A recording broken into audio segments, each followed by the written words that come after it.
Continua a distanza lo scontro politico tra il governatore Musumeci ed il presidente dell'Assemblea regionale Miccichè, che rischia di bloccare l'attività dell'Aula. Uno scontro, come sussurrano voci di palazzo, che dura da alcuni mesi e che cova sotto sotto tra i due leader politici.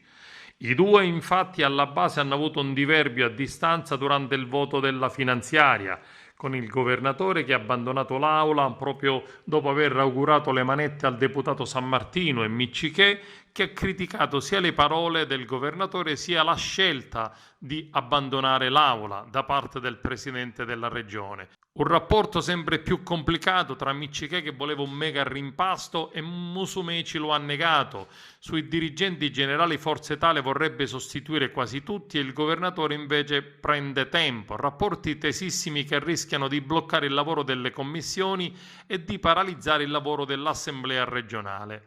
Lo scontro è avvenuto per il provvedimento sulla semplificazione burocratica inserita all'interno del disegno di legge Sammartino, che vede un asse privilegiato proprio con il presidente dell'Assemblea Miccichè, che ha provocato una forte irritazione al governatore. Scintille quindi all'interno della stessa maggioranza, che hanno indotto uno degli assessori presenti in aula, Totò Cordaro, a chiedere un rinvio di 24 ore sul provvedimento per approfondire alcune parti del testo con gli uffici, nella speranza di fatto di trovare una quadra e soprattutto un accordo numerico.